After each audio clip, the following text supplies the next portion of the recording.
नंदुरबार जिल्ह्यामध्ये कापसानंतर सर्वाधिक क्षेत्रावरती पेरणी केली जाते ती सोयाबीनची। ओएसिस फर्टिलिटीच्या तज्ञांनी आयव्हीएफ उपचार पद्धतीद्वारे 1 लाखांहून अधिक जोडप्यांना मातृत्व प्राप्तीचा आनंद दिला आहे। मोफत अपॉइंटमेंट बुक करण्यासाठी आजच संपर्क साधा। मात्र आता सोयाबीन उत्पादक शेतकरी चांगलाच अडचणीत सापडलाय। गेल्या आठवड्यात असलेलं ढगाळ वातावरण आणि पाऊस यामुळे सोयाबीन पिकावर मोठ्या प्रमाणात अळीचा प्रादुर्भाव झालाय।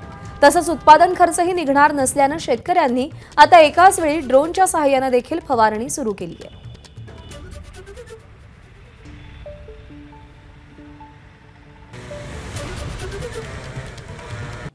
त्यामुळे आता सोयाबीन उत्पादक शेतकऱ्यांवरचं हे संकट टाळण्यासाठी काय उपाययोजना केल्या जातात ते पाहणं महत्त्वाचं आहे। हा जो ड्रोन तुम्ही बघत आहात हा माझा स्वतःचा वैयक्तिक आहे। हा ड्रोन याकरिता घेतला की शेतकऱ्यांना कमी वेळामध्ये जास्त फवारणी करता येईल आणि हा ड्रोन एका दिवसामध्ये 30 ते 40 एकर रोज करतो।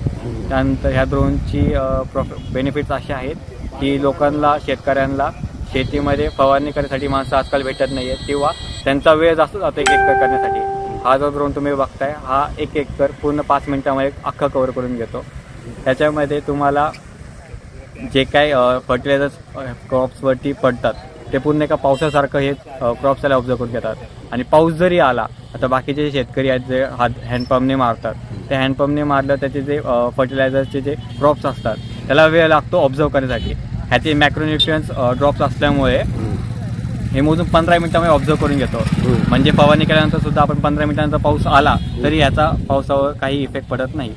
आपले जे काम करायचे फर्टिलायझर ते काम पूर्णपणे करून घेतो। आपण काय एकरनी म्हणजे हे आपण 450 एकरी मारतो। त्याच्यामध्ये शेतकऱ्यांचे औषधं असतात आपले ते जर आपले म्हटले तर आपणही त्यांना शेतकऱ्यांना औषध प्रोव्हाइड करतो। बट त्यांचे जे काय असतील फक्त लिक्विड फॉर्म मधले औषधं आपण त्याच्यामध्ये टाकतो किंवा टाकू शकतो।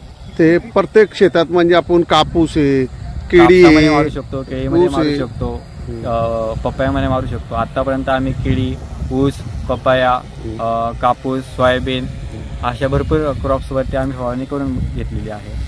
त्या शेतकऱ्यांना याचं होतं की मोजून 1 तासामध्ये त्यांचं 10 एकर कव्हर होऊन जातं आणि जो रिझल्ट आहे जो हँडपंपचा रिझल्ट आणि ह्याचा जो रिझल्ट आहे 10 पटीने ह्याचा रिझल्ट जास्त आहे। कारण की पावसाचे जे पाणी सारखं हे पूर्ण त्याच्यावरती स्प्रेड होऊन जातं आणि ऑब्झर्व पटकन करतं मॅक्रोन्यूट्रियन्स असतात ड्रॉप्स असल्यामुळे। त्यांच्या शेतात आम्ही सोयाबीन पेरलं आहे 8 एकरमध्ये। त्याच्यात आम्ही 3 फवारणी केली। 2 फवारणी लहान होते सोयाबीन तेव्हाच केली।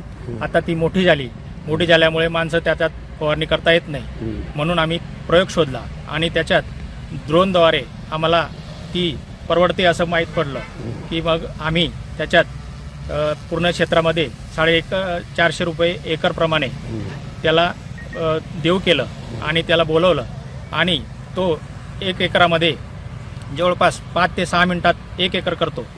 म्हणून आम्ही इथं त्याला बोलून आणि हा नियोजन केलेलं आहे। आता ही फवारणी सुरूच आहे, आपल्या समोरच आहे सगळं। तर हे माणसापेक्षा हे आपल्याला म्हणजे माणसं परवडत नाही सर, कारण याच्यात हे मोठं असतं, याच्यात आळी वगैरे किंवा किडे पण त्याच्यात येतील आणि त्यांना पायांना इजा होईल।